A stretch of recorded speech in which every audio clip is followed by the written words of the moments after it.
Happy New Year and welcome back to my channel. I swear I'm actually wearing a cute kind of sweatshirt, but it doesn't look very good from here. But anyway, we'll get on with it.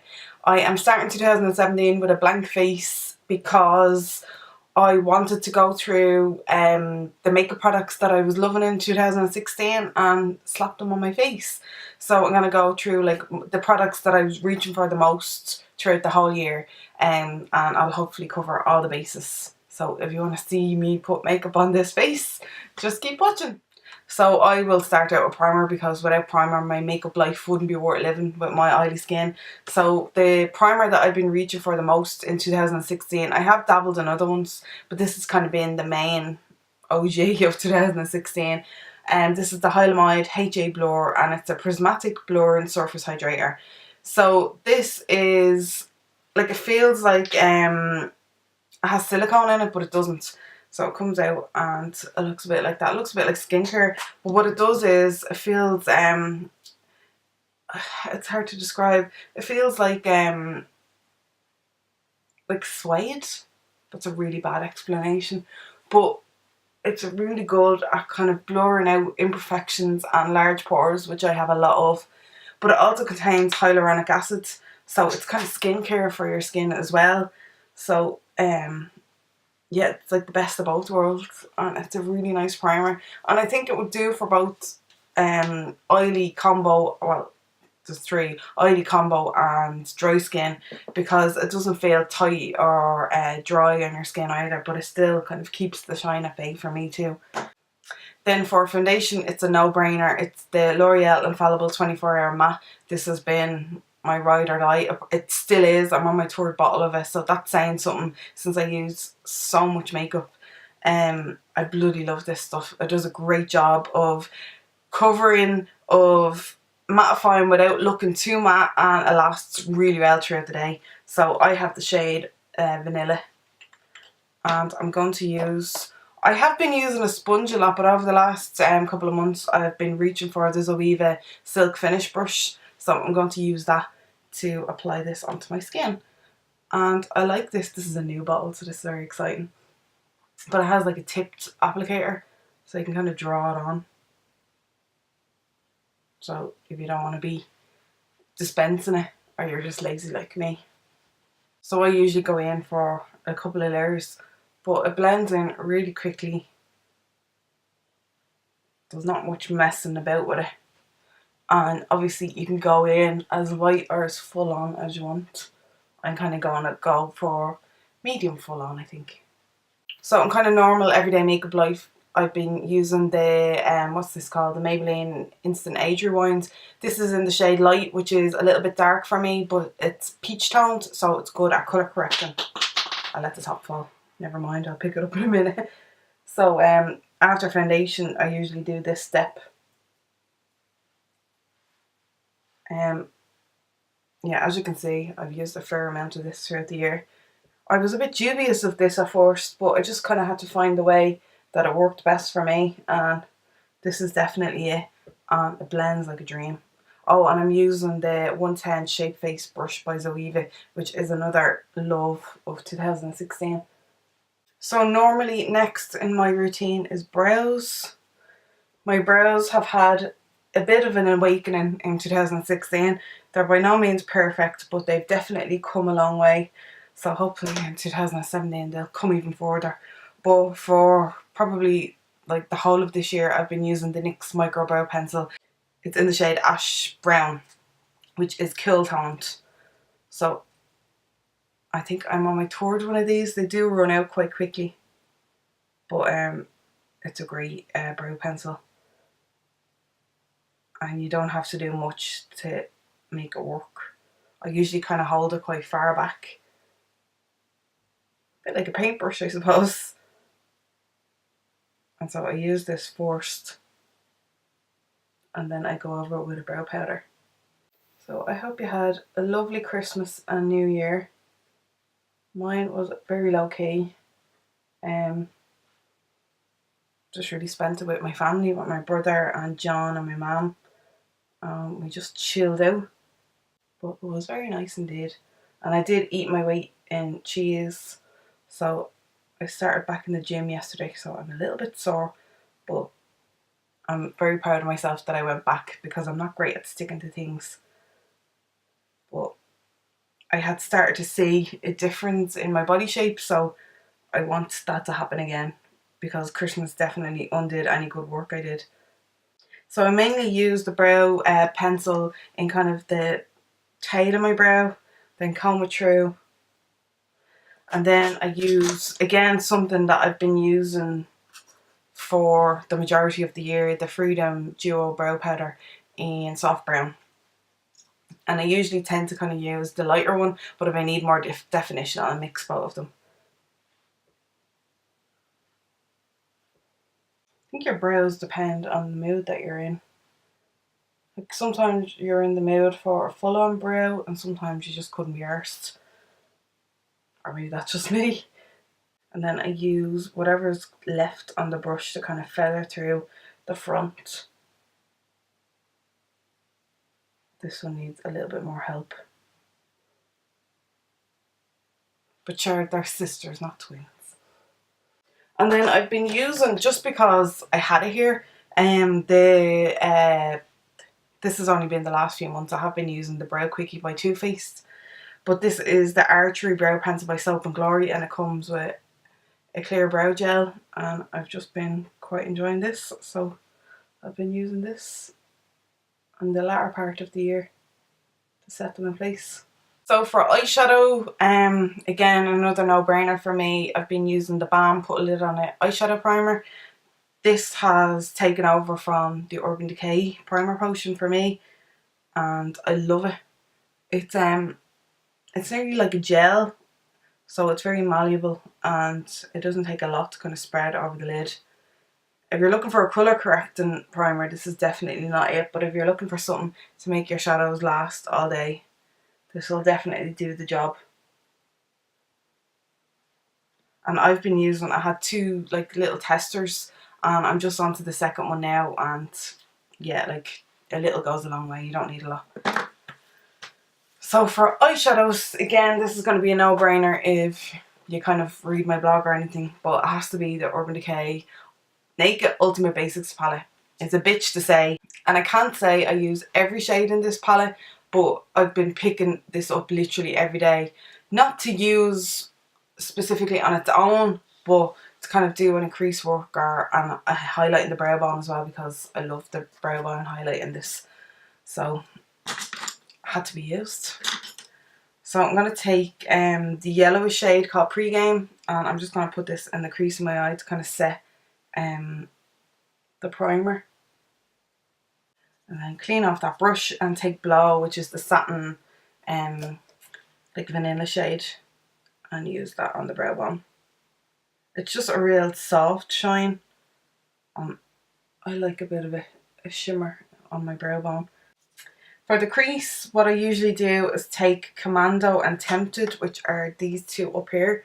They look cooler in the pan than they are, and they're a little bit warmer, but I kind of just mix both of them together on like a fluffy brush and whack them in the crease.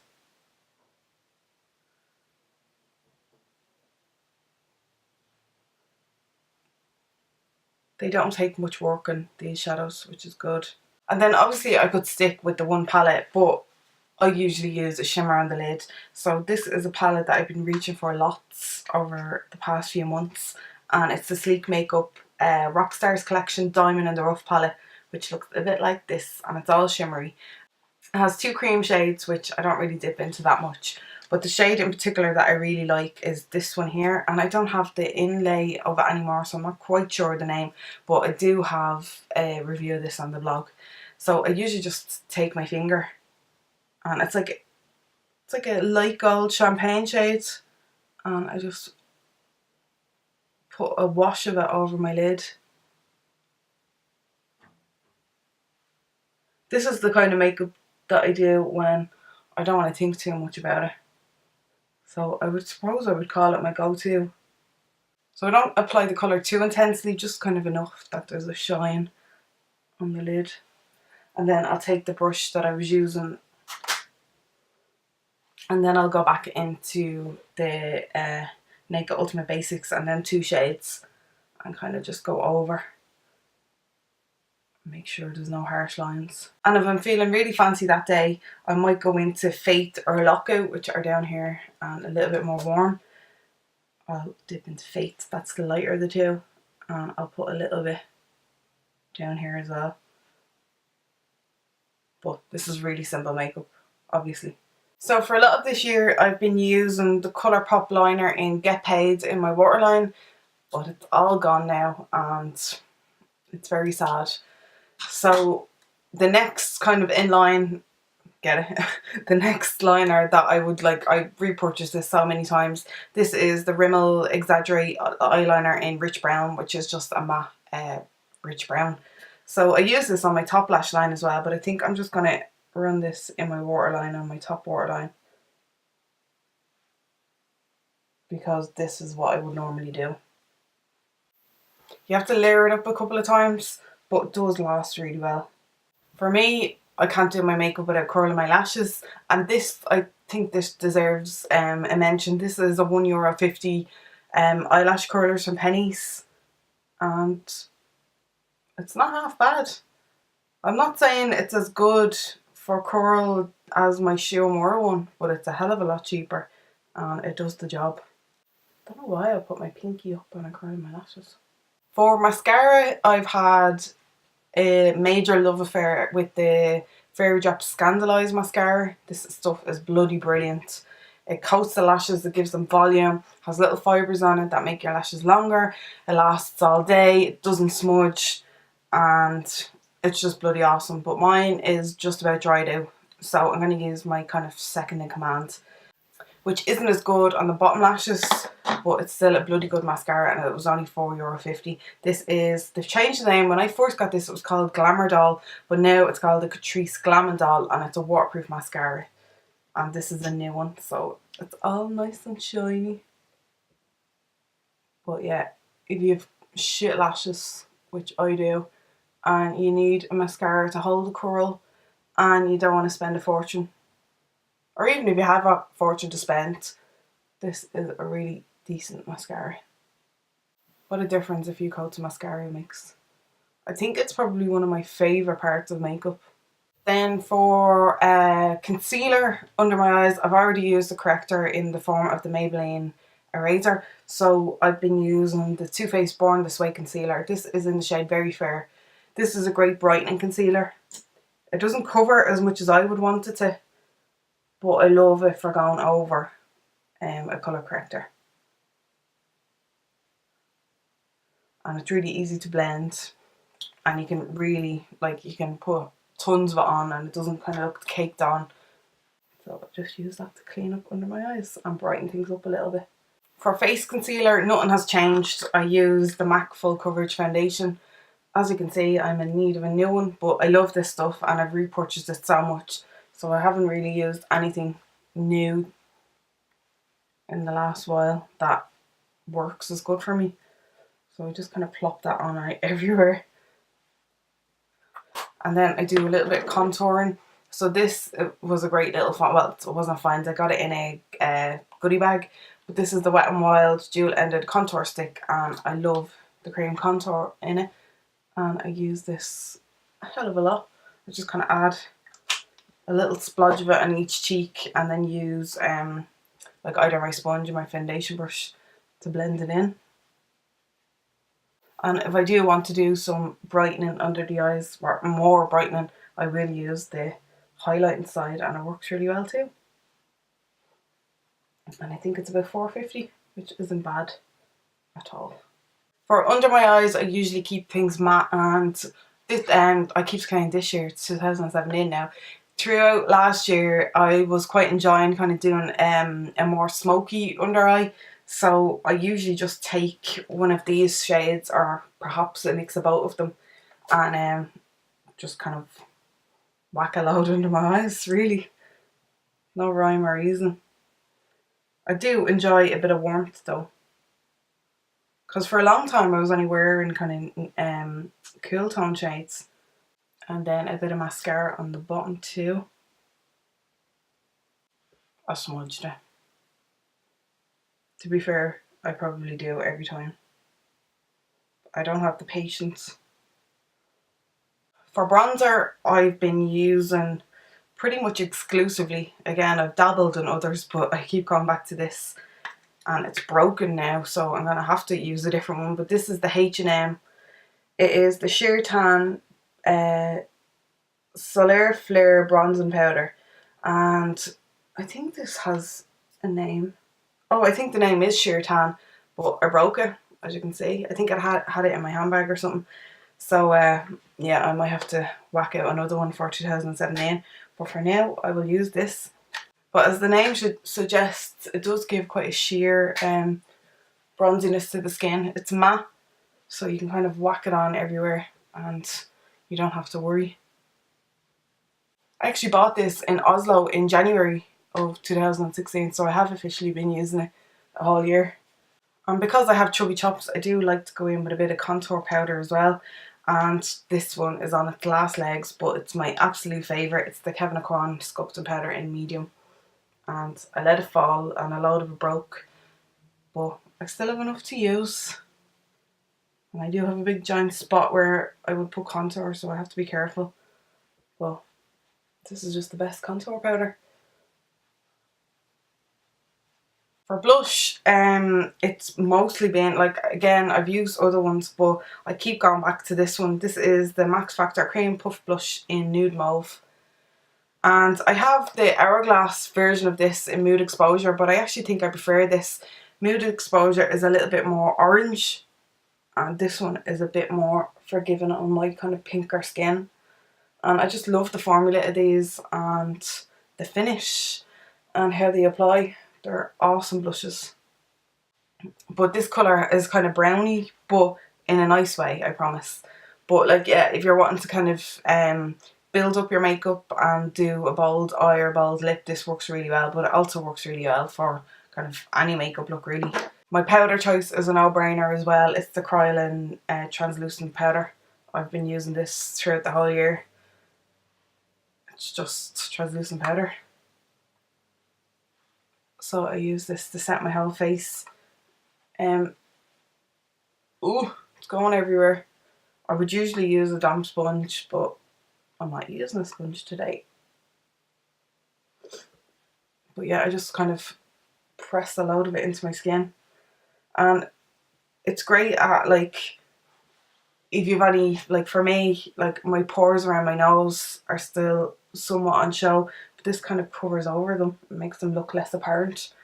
But it doesn't disrupt your makeup either at the same time. And it mattifies without your face looking too matte. I bring it through my eyebrows as well because I get really oily there. And if I've gone too crazy with them, it kind of lessens the intensity too. To set my under eyes, I've been using the NYX contour palette, and I've been using the yellow powder and the skin tone powder. I kind of just use the yellow first and tap that in. And then I use the skin coloured. I ran out of my contour palette from Makeup Revolution, which I was really enjoying. Like, I've run out of the yellow and the skin colour shade, so I went on to this, and I think I like the Makeup Revolution one better, and it's actually cheaper too, but I have this, so I'm going to use this up.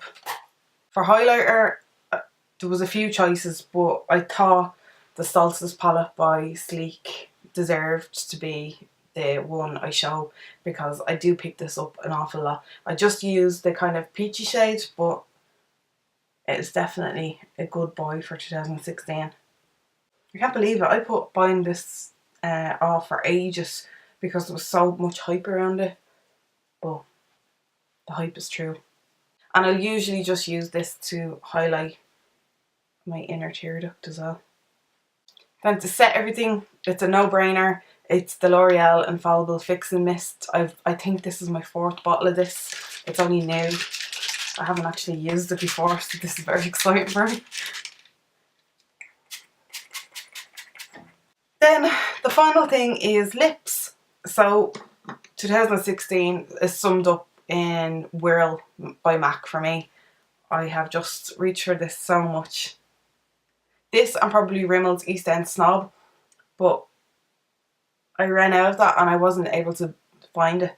I went to like 3 or 4 booths and they were all sold out. This is just a great everyday colour. And then was another find in 2016. This is the Flormar Deluxe Cashmere Lipstick in Absolute Nude, which is too nude for me on its own, but I like to dab it on top of Whirl.